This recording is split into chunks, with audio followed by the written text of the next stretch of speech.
Hello, I'm Cynthia Zarin, and I'm a writer.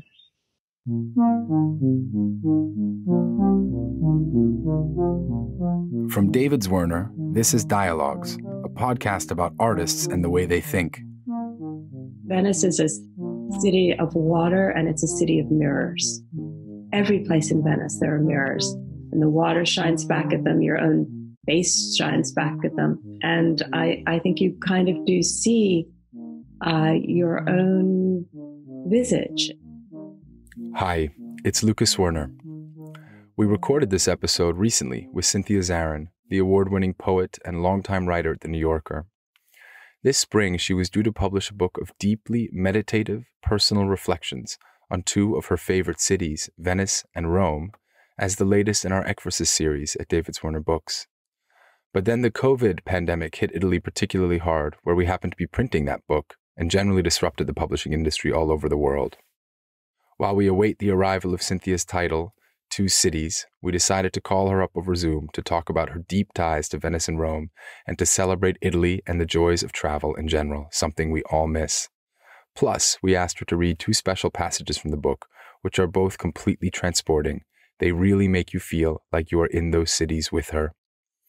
You'll have to excuse the sound quality, which we're getting better at as we record more episodes remotely, but we thought it was the right time to talk to Cynthia, as it just happens that this week, Italy has begun to loosen up the longest lockdown in Europe.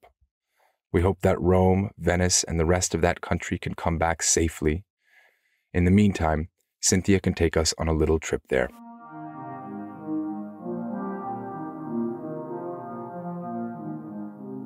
Why don't we start, Cynthia, by hearing a little bit about the genesis of the first essay in Two Cities, right? The Venice essay. Because these are very personal and descriptive and lyrical, but how did that first piece really come about? Well, that first piece came about really by accident, but yes and no by accident, in that I had been, two things happened. One, as I write in the piece, I had been thinking for various reasons that were unclear to me about going to Venice for many months. I then got an assignment. It ended up not running because they stopped the series. I think it was from Newsweek, where they were asking various writers to write about places that they loved. And you could take 2,500 words or something like that to do it. And I got a big list and saw all the different places that people had gone to, and miraculously nobody had written about Venice. So I said, well, I'll go to Venice. So I went, and I really, at that point, I had somewhat lost track of the assignment, but I thought I should just start writing. So I did what I always do in Venice, which was to walk all day. But then in the evening, I'd sit down with my glass of wine before dinner, and I would write about my day and what I was thinking and feeling and about the trip, with no particular plan except that I would cut it down to 2,500 words. And I did that for a week, I guess. And I ended up with a draft of the first piece, which ended up being totally unsuitable for Newsweek. Things began to change, and it became a kind of stream of consciousness following my thoughts around the city. And then when I came back, and it was in fact much longer, I think at one point, about 15,000 words. You know, it's funny because we started thinking about this book project, you and I want to say 18 months ago. Maybe you can talk about the idea of the kind of the sister essay, as it were, of the second city, and why you picked Rome and what the two cities sort of say to each other in your sense of them. As you know, I love Rome, and you kind of said, well, why don't you go and write about something about Rome, which for me was a dream assignment.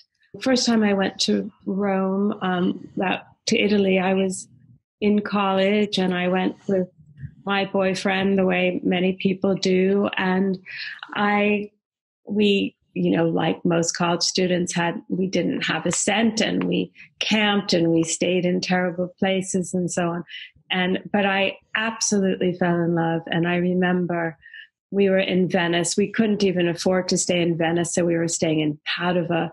And we were sitting with our sandwiches that we had, of course, just bought the makings of the sandwiches. We couldn't even afford to buy sandwiches on the steps of Santa Maria della Salute. And we were looking across the Grand Canal. And I thought to myself, I've had very few prescient moments in my life. My life is a continual surprise to me.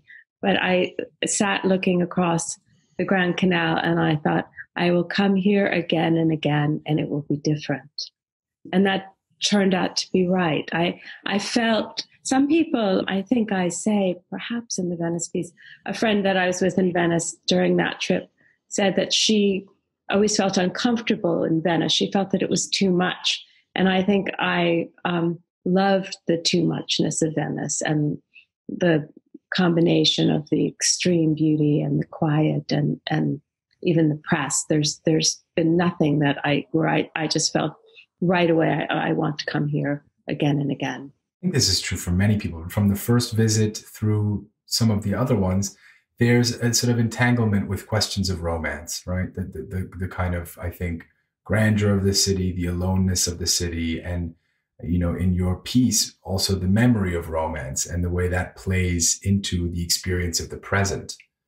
Yes, I think I say, this isn't in the Venice piece, but in the Rome piece, that I remember sitting on the Spanish steps at 19 and then watching my youngest daughter try on a dress at Valentino, and that almost the girl on the steps, which is right next to Valentino in Rome, that girl had improbably become this girl's mother, you know, that somehow for me, I see myself coming and going. And there may be something, Lucas, about, you know, you don't see, I've lived my whole life pretty much in New York, and I certainly see myself coming and going here. But I think when you visit a place, you remember so particularly how you felt at the time, the last time you were there, or the times before that. I mean, I remember when I was a little girl, my parents had a house on Cape Cod, and there was a big kind of window. And if you stood on the cellar door, you could see yourself in the glass. And whenever we came back to that house, I would run to the cellar door and look at my reflection to see how I had changed. And I think that there's something certainly reflective, particularly about Venice. I mean, Venice is a city of water, and it's a city of mirrors. Every place in Venice, there are mirrors. And the water shines back at them. Your own face shines back at them, in them. And I think you kind of do see your own visage. And for me, my life has been so tied up with the people I love and the places that I love. And I think part of my relationship with Venice is a love affair. It is, of course, you know, a time when no one's going anywhere.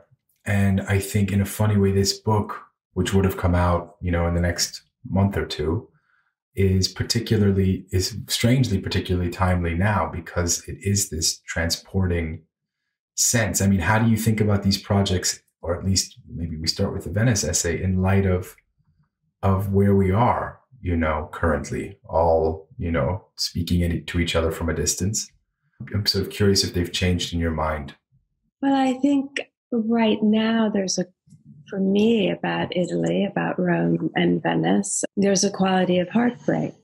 I think for all of us, the pictures that we've seen, particularly of Bergamo, and are just so terrible. These are places many of us know well and we've visited, and they don't feel at all remote to me. I'm in pretty constant contact with my friends in Rome and elsewhere in the country, and it's devastating.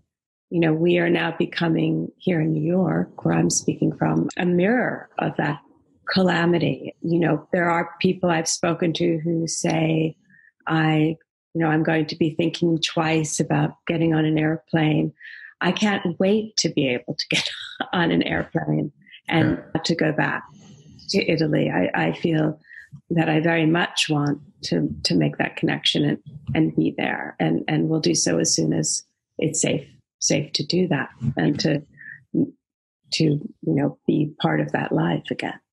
If you close your eyes and put yourself back in Rome, what are you experiencing? And I mean back in the memories of Rome. Like, what is it that you're missing that you can't wait to visit again? It's funny. I don't know why I'm so happy in Rome. I think I say, if I remember correctly in the piece about Rome, that my great friend Massimo, who is a jazz composer, always says to me when I say I want to come and live in Rome, you'll be bored in 6 months.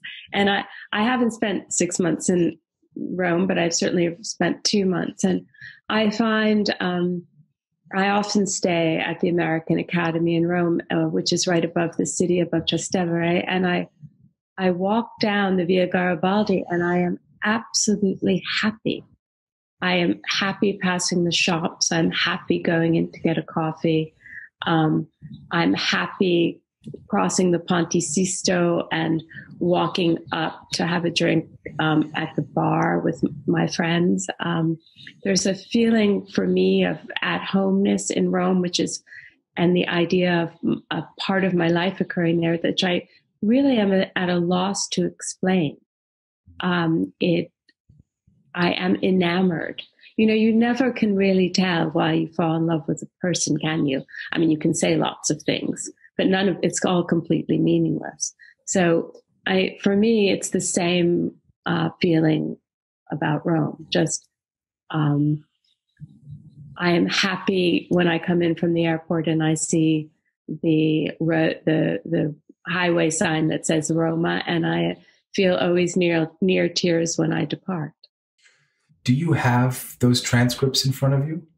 Yes, I do. I believe this is kind of towards the end of the piece. Shadows gathering on the bridge, dappling the bright clothes of tourists leaning over to take photographs, and the accordion player this evening, despite the heat, inexplicably wearing a kilt. The foot traffic slowed. My friend and I, who is in Rome for a week from New York, made our way around the Piazza Trelusa, where in the half-dark a crowd listened to an Italian reggae band. The woman who holds out a palm for coins at Santa Maria in Trastevere sat on the steps, her feet bare and filthy, her head under a soiled bandana, her face turned up to the music and the moon. A little girl twirled in front of the speaker, rapt, her dress the color of a lemon candy wrapper. At the restaurant, Zio Umberto, chaos. They are overbooked. They have a table for 4. It is for 2. The right leg was balanced on a matchbook. We sit at the table cantilevered over the cobblestones. It is 10 in the evening. A couple at the next table wants only dessert. The answer is no. I am talking about the ghost, and my friend interrupts me. You'll never get over it. And then, have you blocked his number? That's the key thing. Around us, Roman women in various stages of undress vied for the attention of the waiters. Weeks later, when I return to New York, I will button the button of my dress I leave open in Rome. Rome is a city of unrequited passions, of things going wrong, of streets that head nowhere that once headed somewhere, of ruins and headless statues. The storia si ripeta, or the story repeats itself. Or as Elizabeth Bowen wrote, experience isn't interesting until it begins to repeat itself. In fact, till it does that, it is hardly experience. When does one know it's time to leave? What clock face names the hour? Rome is a city of churches, but not of clock towers. It is almost impossible, as Bowen says, to make the rounds of the churches, or even to list the endless procession of saints. But it is even more impossible to do what I want, which is to know in every detail each statue, monument, piazza, stone, to be better educated in the Quattrocento, or the history of the Palatine, or the different varieties of travertine. Instead, in Rome, I lie down after lunch. There is no help for it. In the mid-afternoon, the gates on the shops have come down. Sparrows are picking at the crumbs under the tables in the trattoria while the waiters sweep up, a broom in one hand and a cigarette in the other. In bed, my arms crossed above my head, I imagine myself in a drawing by Opicinas, my forehead in the Giancolo, my body crossing the river to the Via Nazionale, and in the valley between my knees, the Borghese Gardens, where Bernini's Daphne, fleeing, is forever turning into a rustling welter of leaves, and beyond that, the Villa Ada. A map of a corporal city in which the body is imposed as it traces a route around and around the piazzas, crossing and recrossing the bridges. In Rome, one is at once the spider, the web, and the fly. By 4, it is equally impossible not to go out again in the city, and then by 6, the day says enough, the Italian basta, which means so many things, including for a day or a moment, simply the inability to go on. And then one finds oneself in retreat to the bar under a canopy in the Palazzo Farnese, or better, the dim paneled recesses of the bar at the Hotel d'Inghilterra, where 60 years ago Elizabeth Bowen despaired of a dead time in the Roman afternoon, the oblivion hours when nothing can be done or seen, or in the torpor even thought. At the bar on a last day in June, escaping from the heat, I settled down with my book. My only companion is a woman dressed in denim pierced with metal studs, holding a lapdog, who spends an hour on her phone arguing quietly with someone who seems to be her brother about the bills he has run up at a house they share in Puglia. The aim of a day of walking is to be engulfed, a contest of wills that leaves one of the contestants vanquished, a guess to say which one, as if one could somehow wed oneself to the city. Useless, whether to a city or the beloved. Enough.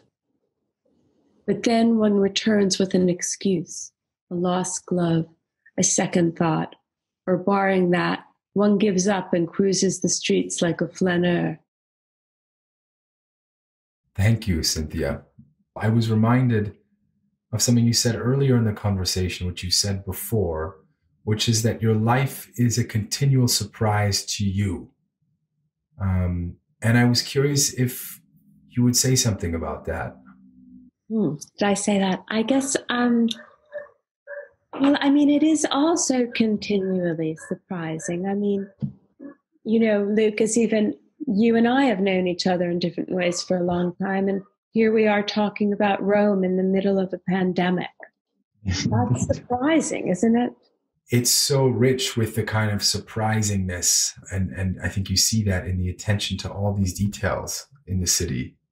And it really feels like the city, despite it being a repeated experience or one that you have, willingly repeated often, continues to be surprising in all these significant ways. There's no end to Rome. I'm sure it's true of other cities, but Rome in particular, you go there many times and then somebody says, have you ever seen St. Ivo? Or have you ever been to this restaurant? Or have you been to this neighborhood in this shop? And it's always just, no, I haven't. And you're caught, with Roman friends, they're always saying, now we're going to go to this party and you'll see a view you haven't seen before. And you think, oh no, not really. Yes, here we go again. And then you get there and you see something you've never seen before. It's a different kind of light. And I think Rome is particularly like that because you can be, shopping for something, I don't know, like a new computer cord or something in Monte.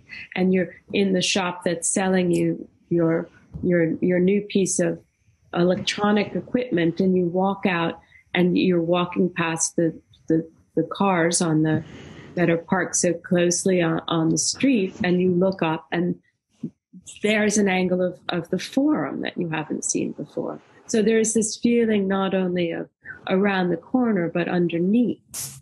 And so it really is a city in which if you are interested in memory, the memories that you make are always surprising. And you really do kind of see ghosts everywhere. And sometimes They're the ghosts you've brought with you, and sometimes they're ghosts of the past. And sometimes you feel, I have an old friend who says that, we always talk about the past pushing you along, but actually it's the future that drives you forward. And I feel that very much in Rome. And I think it was Elizabeth Bowen, who I talk about quite a lot in this piece, who says it's important for everyone who comes to Rome to realize that just simply by being there, you become part of the history of the city. You're not a visitor. You're part of the history of Right. the Roman experience. Cynthia, would you shift over and read from Venice? Sure. This is near the very beginning of the piece, and which is called Serene. The best way to approach Venice from the airport is to take the water taxi. It is also the most expensive. Like most things in Venice, there are convolutions before the payoff. There is no transport between the airport proper and the boat deck where the water taxis come in. You pull or carry your luggage down a long pathway, a distance of perhaps a quarter of a mile, following signs put up to encourage the traveler. This is the last direct route in Venice, the last walk on which not to get lost. At the dock, Manolo, the director of water traffic, talks endlessly into his cell phone, gesticulating about what seems to be nothing at all. He is a handsome man, taller than most Venetians, and indeed he is not from Venice, but from Naples. The company's logo is a winged lion, the symbol of Venice's patron saint, the Apostle Mark, who appears to the prophet Ezekiel as a lion with wings. The lion is often depicted over water to show dominance over the seas. The story of the winged lion is a fairy tale of guilt and chicanery. In the 9th century, 3 avid Venetians removed the body of Saint Mark from his tomb in Alexandria. To hide the body, they put it in a basket and covered it with herbs and pork flesh, which Muslims would not touch. As they set sail for Venice, a great storm blew up, and Saint Mark appeared to the captain who sailed the boat to safety. The Venetians carved the likeness of the winged lion on their doorways and kept lions as pets. One was kept in a gilded cage in the piazza until it died, poisoned by the gilt paint that licked off its bars. A Venetian story. Lions were then forbidden in the city precincts for 100 years. After a long wait, water taxis arrive and passengers board the boats in no discernible order. My suitcase is handed over. The lagoon straightens itself out briefly to funnel as it passes San Michele, the island of the dead. The boatman knows everyone on the waterway. He raises his hand in greeting to each boat as we pass. He is solicitous. If it is too windy, I can go in the cabin. It is windy, but I have wound a scarf around my head. He nods, satisfied. We pass through the fog, and then, all at once, it is there. The Grand Canal, beautiful and absurd. Can there really be gondolas? There are. A little boy waves from the window of the Vaporetto, a boy who looks exactly like the son who belongs to the face in the mirror I have left behind in New York. He keeps waving madly all the way until the taxi turns into the landing of the hotel on the Rio San Travaso, right before the Ponte Accademia. For a moment, it is all light and water. At the hotel, the hanging geraniums are violet, red, and pink. There is a little step down to the concierge desk, but despite the warning, I trip. Everyone trips. The pensione is like the water taxi, like Venice, beautiful and impossible. In the garden, bougainvillea hangs over the glider. A waiter brings you a delicious snacks with your evening drink. And at breakfast, there is melon the color of a sunset. But you must log on with a different password every day to use the internet. Postage is carefully noted in a book, and the windows in your room, though you have asked to have them left open, are shut up tight against the air from the lagoon, which, the chambermaid says, is not healthy for sleep. Signora, it will give you nightmares. Incubi. She makes a strangling gesture with her hands and rolls her blue eyes like a horror movie starlet. You have been here before? Yes, Guido at the desk asks. but with your husband, a man with silver hair. In a portrait of the brain made by phrenologists, the cerebral cortex, San Marco, is the location of the sublime. Venice is a city of the unconscious.